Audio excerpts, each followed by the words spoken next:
Few parts of Australia can boast a more varied concentration of production than the valley of the Hunter River. It contains the largest manufacturing district in New South Wales outside the city of Sydney. It's the principal supplier of coal for the state's power needs.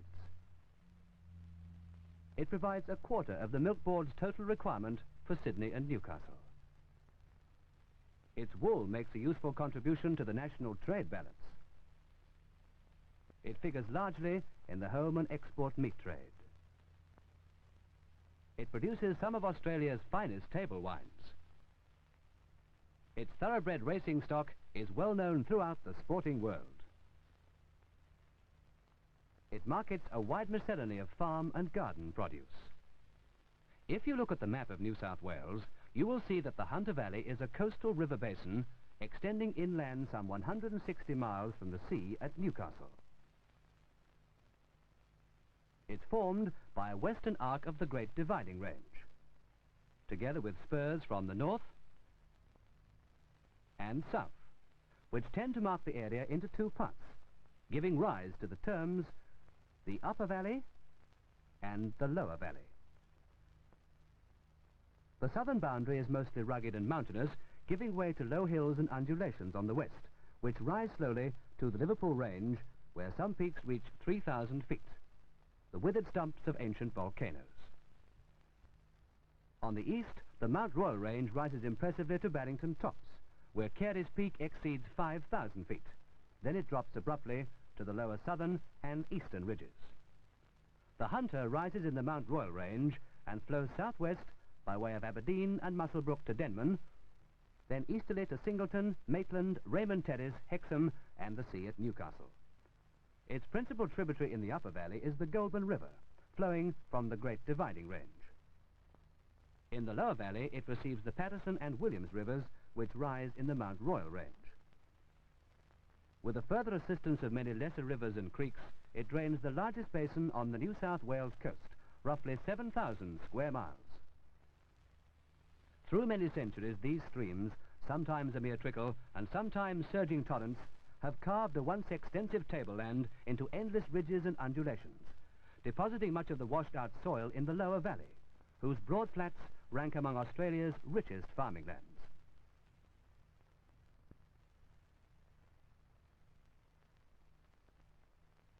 The Glenborn Dam, and others to be built at these points, are planned to control the flow and irrigate the flats between Scone and Singleton. The Upper Valley's southern quarter is largely a wilderness of broken ridges and poor sandy soil, but there is good sheep and cattle grazing among the northern and eastern hills. The lower slopes and flats, however, provide outstanding pastures. Wool and fat lamb production dominates the Merriwa-Cassilis district of rich volcanic soil, with some cattle and a little wheat.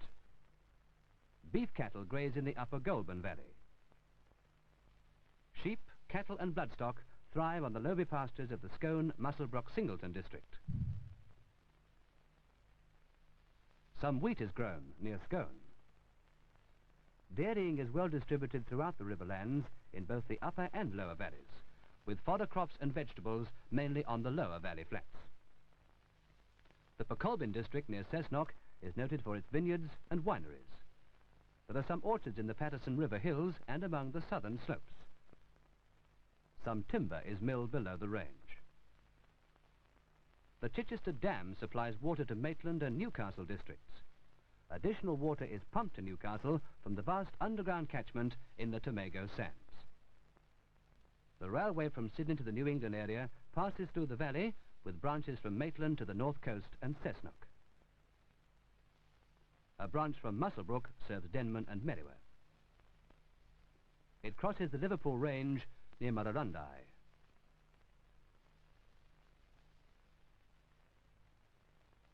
Most of the Hunter Valley is within the main coal province of New South Wales, whose areas include Newcastle, Gunnedah, Dubbo and Nowra. Extensive coal seams underlie this area, often too deep and in places too poor for satisfactory mining. The main outcrops are the southern coalfield in the Wollongong district, the western coalfield in the Lithgow district and the northern coalfield in the Hunter Valley. This field with estimated reserves for many centuries at the present rate of mining, is worked chiefly in the Maitland-Cessnock-Greta coal district and the Newcastle coal district, with more than 50 collieries. There are also several collieries in the Musselbrook district. Hundreds of millions of years ago, this area was covered by the sea in the form of a huge gulf, part of a great subsidence known as the Tasman geosyncline. As the ages went by, the great gulf became silted up with vast quantities of material washed into it from the surrounding land. Eventually, all that remained of the ancient sea was an enormous area of swampland. In these swamps, generation after generation of vegetation left their decaying remains, until the whole area was covered by a thick layer of vegetable soil resting on the bed of marine sediments. Once more the land subsided and was covered by the sea a second time. Again it was silted up from the land around and covered by another layer of swamp vegetation, and eventually topped off with loam, sand and other rock-forming material. All this took countless millions of years, during which the deposits became compressed into rock and shale and coal. Thus the bed of the Great Depression carries the lower marine series of rock sediments from the first sea, the lower coal measures containing shale and seams of coal from the first swamps, the upper marine series from the second sea, and the upper coal measures. But other forces, which are always at work in the Earth's crust, cause these layers to become folded and bent into synclines and anticlines. At the same time, the wind and the rains were tearing at the surface, so that in some places, like the Hunter Valley, the domes of the anticlines were worn down as fast as they were pushed up, rendering the upper coal measures accessible in the Newcastle stage and the lower coal measures accessible around the great Lochinvar Dome and the Musselbrook Dome. Today the upper measures are worked in the Newcastle coal district, the lower measures are worked in the Maitland-Cessnock-Greta district and the Musselbrook district. Lower seams of the upper measure are also worked on the southern edge of the Musselbrook Dome. The Newcastle coal district embraces many centres in the coastal, Wallsend, Lake Macquarie areas. The Lochinvar Dome, named from the village of Lochinvar, comprises the Maitland-Cessnock-Greta coal district, and together with the Musselbrook district, they provide the valley's most significant activity outside the great manufacturing industries of Newcastle.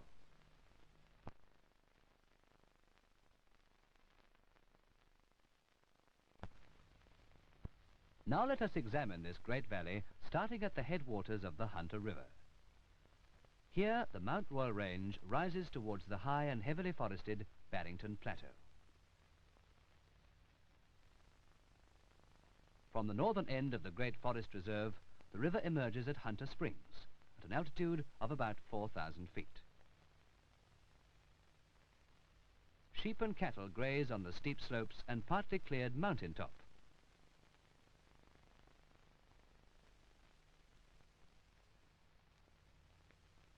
Aerial pasture improvement is widely practiced throughout the hilly grazing regions, whose steepness renders other methods impractical or uneconomical.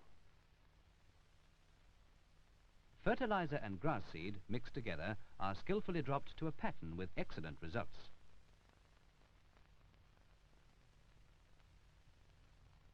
The productive value of the treated area is often doubled.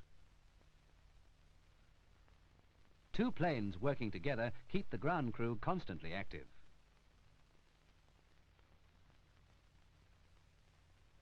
The river cascades down the mountainside to a narrow valley where cattle graze among the foothills of the range.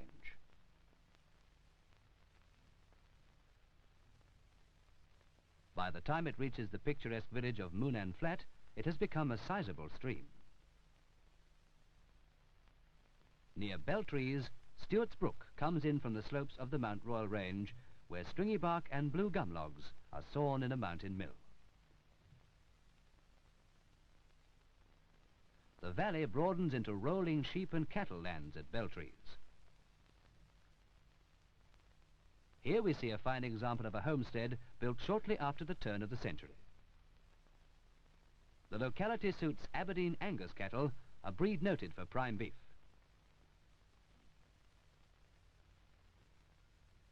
Below Beltrees, the hills close in once more and we come to the Glenbourne Dam, the first completed project in the Hunter River control scheme. The great earth wall stretches across to an isolated hill, beyond which the spillway awaits the flood time overflow. Meanwhile, the river continues from a tunnel beneath the hill. Now it flows through dairy flats and undulating pastures towards Aberdeen. Near Aberdeen, it's joined by the Pages River, which rises on the steep slopes of the Liverpool Range near the town of Murrurundi, the valley's most northerly district centre. The New England Highway crosses the range by a low gap. Below, the railway enters the Ard Glen Tunnel, and the valley stretches southward with Murrurundi at our feet. Among the district's hilly sheep and cattle runs are several Hereford studs. Herefords are the most popular beef cattle, easily raised and fattened on most pastures.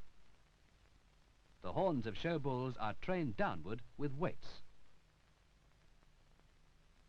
A stud just south of Murrurundi breeds polled or hornless Herefords. These 2-year-old bulls weigh up to 1,900 pounds. Their sire is an aged, unbeaten show champion. Further south is Wingen. The Aboriginal name means fire. The nearby burning mountain is an outcrop of the Greta coal seam. It's believed to have been ignited by lightning many centuries ago. Creeping a few inches each year, the heat cracks new vents which feed air to the smoulderings far below. Yellow sulphur patches mark the ground, which is hot enough to cook a meal. It leaves behind a trail of subsiding land. At Wingen we enter the dairy lands. Here we see a fine stud-bred herd of Frisian dairy cattle. Frisians are noted for their heavy seasonal milk yield, though generally of moderate butterfat content. The Soil Research Station near Scone serves the valley's conservation needs. Many imported grasses are grown and tested. As in this paddock of African buffel grass. Many trees are tested, and nursery seedlings are distributed freely to landholders. Climatic effects on soil and pastures are scientifically studied.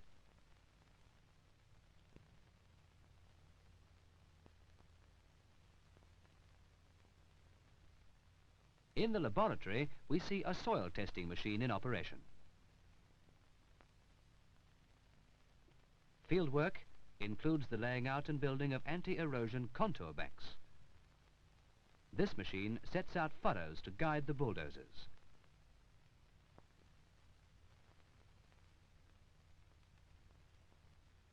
The height of banks is determined by the fall of the land.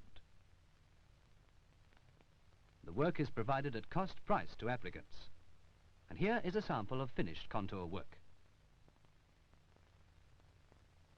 Amid the dairy and pasture lands of the Scone-Aberdeen district are some notable studs. Border Leicester sheep are bred for crossing with merinos to produce fat lambs for the meat trade. A shorthorn stud provides a fine strain of breeding stock for the beef cattle industry.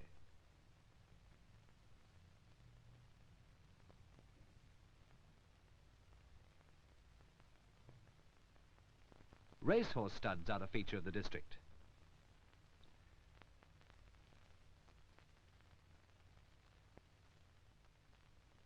Yearlings are prepared for sale with daily lunging to reduce fat and develop sinew. This is the lunging yard.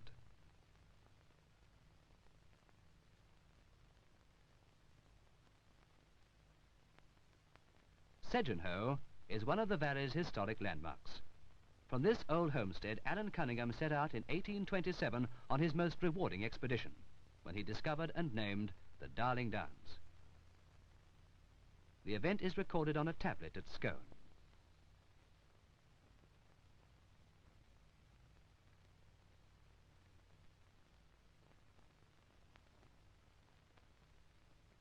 Aberdeen is noted for its meatworks. Here much of the valley's mutton and beef is prepared for local and overseas markets.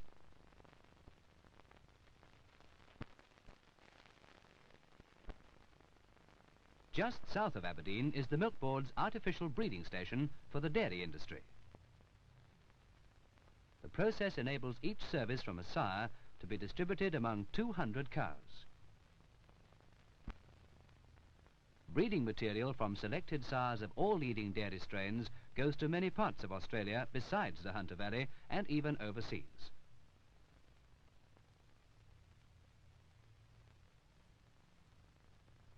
It is scientifically tested, packed in dry ice and stored for distribution.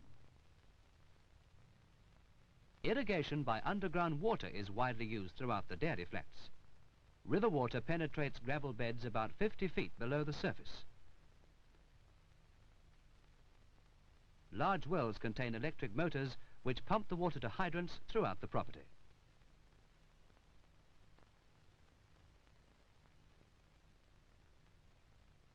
Portable spray pipes are moved from one hydrant to another.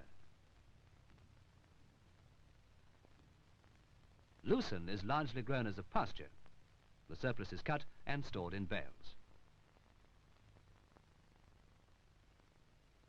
Portable low-voltage electric fences are often used on the dairy lands to control the cattle.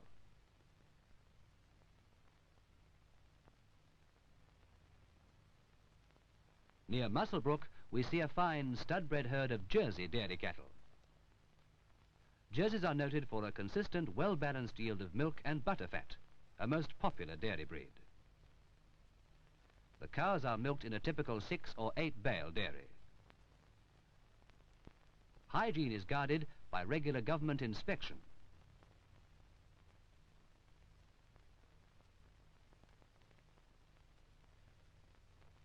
The milk is collected twice a day.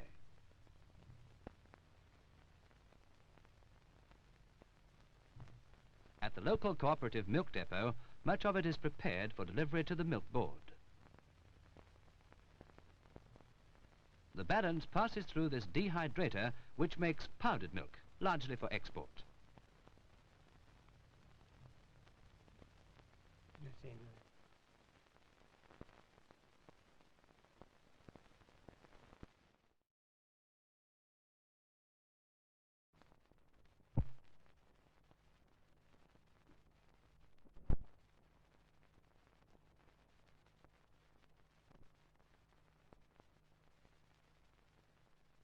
Here, the hunter reaches Musselbrook, situated on the fringe of the northern coalfield.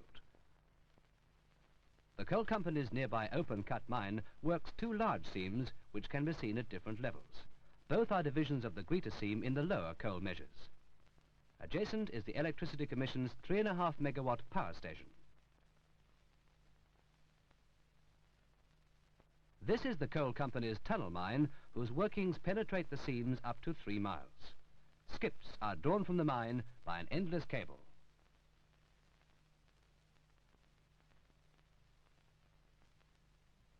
Continuing through dairy flats, the hunter reaches Denman. Beyond the hilly country west of the town lie the valley's principal sheeplands. They stretch westward across the Meadowa-Cassilis Plateau to the Great Dividing Range. Among the low hills west of Cassilis, we see a flock of stud merino ewes.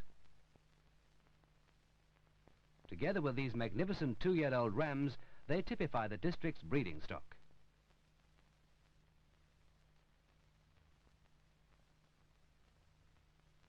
Cassilis lies at the foot of the hills.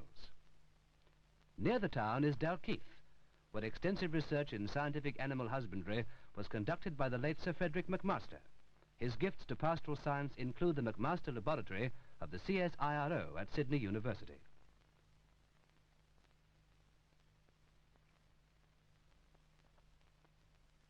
Moving eastward from Cassilis, we find that the plateau consists of several shallow parallel valleys running from the Liverpool Range to the Goulburn River.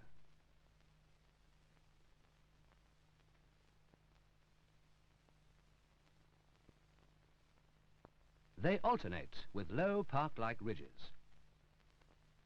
Beef cattle are raised largely to keep the rank grass down for the sheep. In one of these valleys is Meadower, the principal town of the sheeplands.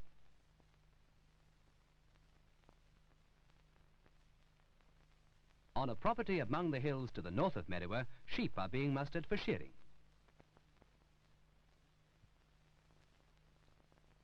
The shearers' cars are parked in front of their huts. The cook prepares for a dozen hearty eaters. Now the sheep are yarded for drafting into the shearing pens. As shearing proceeds, they enter the shed in batches. Skillful shearers quickly remove the fleece in one piece.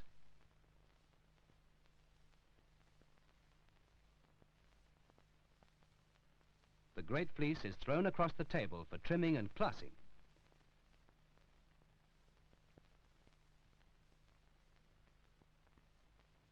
From the classing bins, it is baled in the hand lever press.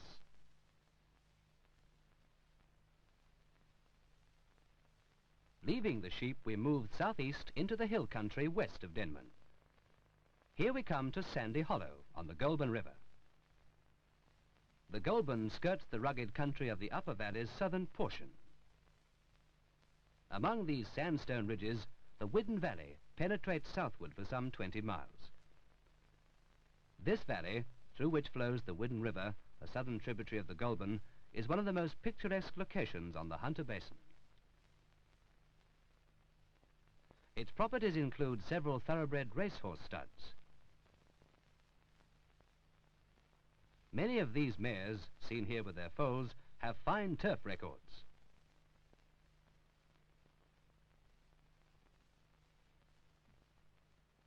Among the notable sires standing in the Widden Valley at the time of our visit, we see the golden chestnut stallion, Star Kingdom.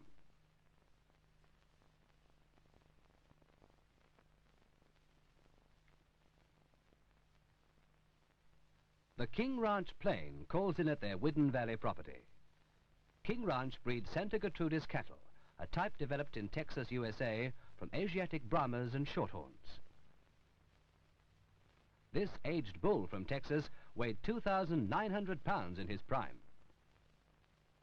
The breed sweats through the skin like a horse, is suited to hot, dry conditions, and makes excellent beef. The bulls are crossed with Shorthorn cows. These are first cross cows and second cross calves. Every fourth cross reverts to pure Santa Gertrudis. Downstream from Sandy Hollow, the Goulburn enters the colourful dairy lands near Denman. Here it joins the Hunter River, which now turns eastward towards Singleton. It flows on past the village of Jerry's Plains, among dairy flats and hilly pastures.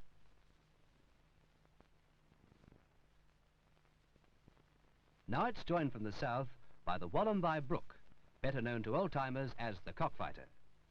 On this stream, tests are being made for the Warkworth Dam, the second step in river control. Its planned capacity is greater than that of the Glenbourne Dam. The Hunter reaches the broad dairy and pastoral lands near Singleton, the Upper Valley's largest town. Constable Howe arrived in this locality from Windsor in 1820 in search of open land. His party included Benjamin Singleton, who later subdivided part of his grant for a town site.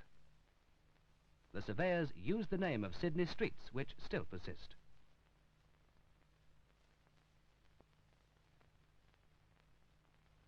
In the early years of settlement, the Great North Road from Windsor to Singleton via Putty was the only land route to the valley. Reconstructed in more recent times, it is once again a main traffic artery. Below Singleton, the Hunter skirts the spurs which come down from the Mount Royal Range. While low ridges from the southern mountains cross the valley near the coal towns of Branxton and Greta. From one of these ridges, we look across undulating pastures towards distant Maitland and the floodplain of the lower valley. At Maitland, the river has high levee banks, a reminder of many devastating floods.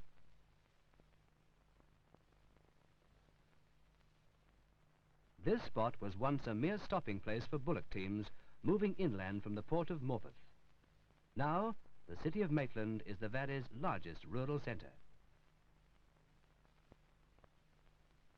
On its outskirts is a big textile mill.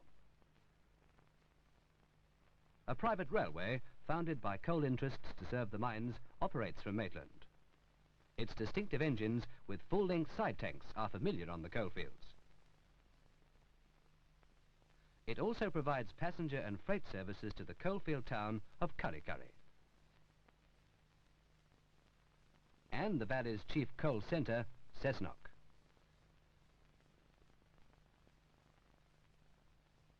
Here government authorities administer the mining regulations and guard the health of all mine workers. Constant research is also carried out on the valley's coal resources.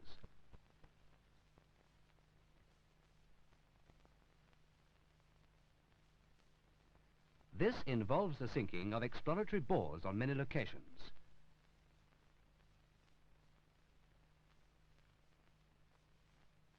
We see the diamond drill head being removed to retrieve one of the many sample cores brought up for analysis. At the laboratory, the test portion is ground to a fine powder.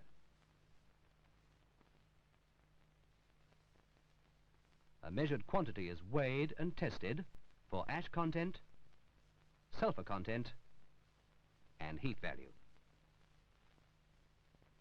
The resulting report provides a guide for mine development.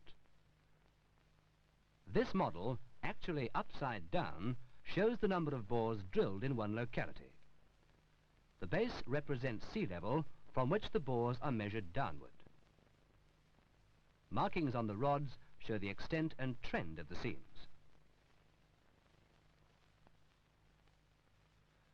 At the Coal Association's laboratory, air from the mines is analysed for toxic content and checked for spontaneous combustion. The air is collected by pumping up a football bladder in the mine. Now we visit a big shaft colliery. Beneath the poppet head, the mine cars emerge from the cages.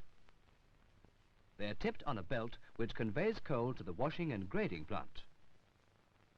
Unwanted material is removed in a huge revolving flotation drum.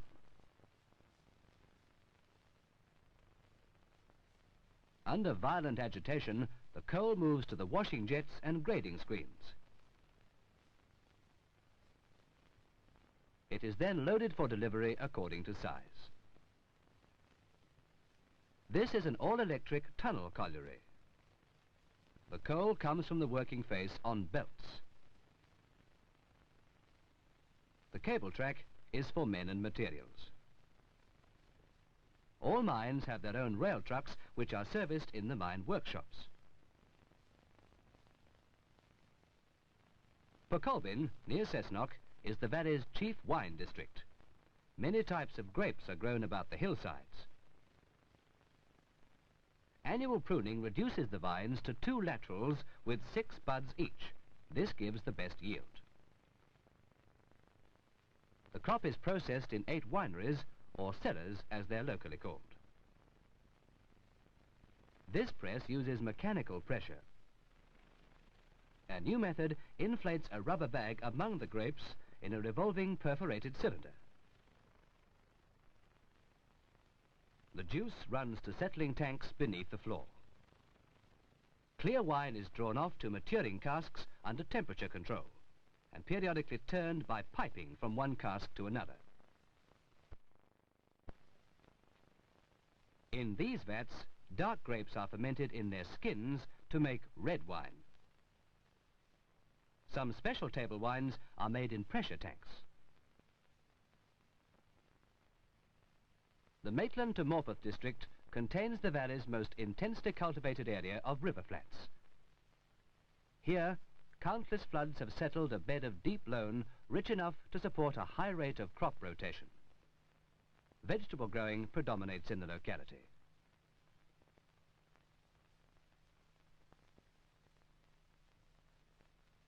Produce not suitable for market is ploughed in or fed to pigs, which are a popular sideline on the vegetable farms.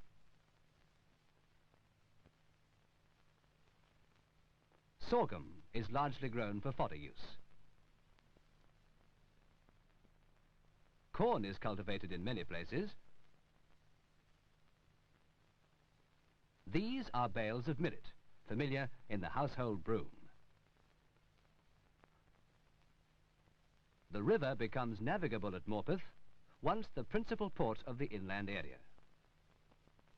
Rotting timbers of the old wharf are fast disappearing, as are remnants of the three-storey wharf building. The Cooperative Milk Company has its bottling depot at Morpeth.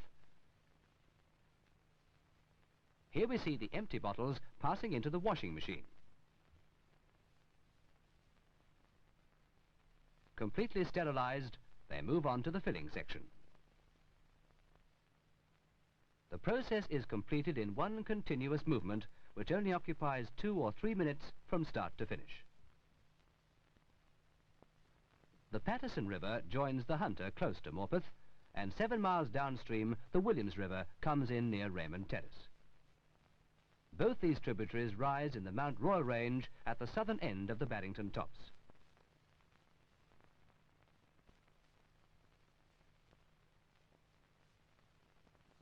The Chichester Dam is on a nearby tributary of the Williams River. It supplies water to the Maitland and Newcastle districts. Cattle raising is the chief pursuit in the upper portions of these beautiful valleys, with dairy farming in the lower parts. The town of Patterson is the principal centre of the Patterson River district. The Williams River district is served by the larger town of Dungog. Both towns are on the North Coast Railway line. This is Raymond Terrace, once a busy river port and centre of milk and butter production, but now a centre of growing residential and manufacturing interest. A new housing area accommodates many employees of the local wallboard factory and the large textile mill. In the nearby Grahamstown water scheme, a man-made lake will hold water pumped from the Williams River to meet the growing needs of the Newcastle district. Meanwhile, the 50-square-mile Tomago Water Reserve is worked in conjunction with the Chichester Dam. 20 field pumps throughout the area raise groundwater to spray basins for removal of gas and other treatment.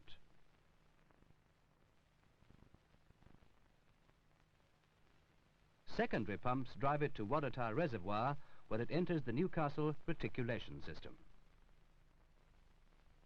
At Hexham, gas coal from the Cessnock district is loaded for shipment to Sydney. Here also is the chief depot of the Cooperative Milk Company. A portion of the milk received is devoted to the manufacture of butter.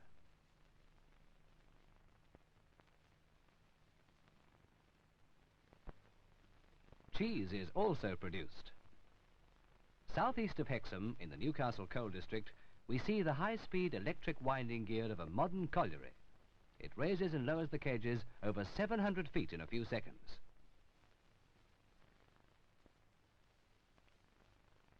This is the ventilation system. A giant fan is housed in a steel funnel. It draws air from the mine's extremities, causing an intake of fresh air at the pit head. The motor house and air shaft top are to be seen at the rear of the structure. Some mines have separate access shafts to save men miles of travel underground. The buildings contain modern bathhouse and changing facilities.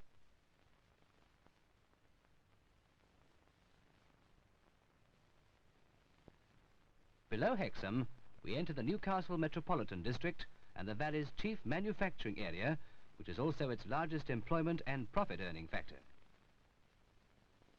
The steelworks stand out as a landmark among its industries.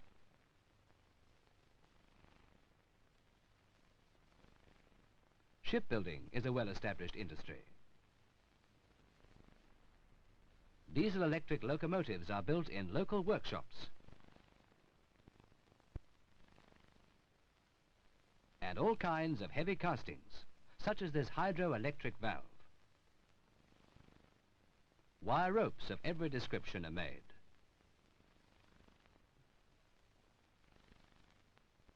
Sheet metal is produced for many purposes.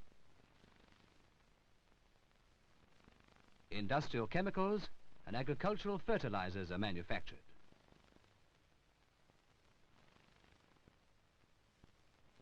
Electric lamps and fluorescent tubes and a host of other products, large and small. Much of the valley's wool clip is held in huge stores pending the Newcastle wool sales. The port of Newcastle handles considerable interstate and overseas trade and services ships of many nations. Its big coal shipping and bunkering wharves point to the valley's most notable product. Dredging costs are heavy, involving the annual removal of some 2 million tons of river silt. The city of Newcastle embraces a well-spread area of residential and industrial suburbs extending for some miles along the southern side of the estuary. The principal administrative and commercial section of the city is located at its eastern extremity.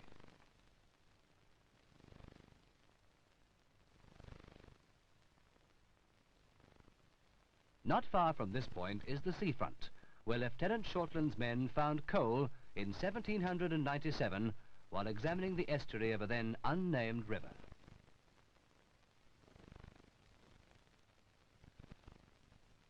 Lieutenant Shortland named the river. He called it Hunter's River in honor of the governor. Now it provides the port of Newcastle and the seaward gateway to one of Australia's most productive coastal valleys.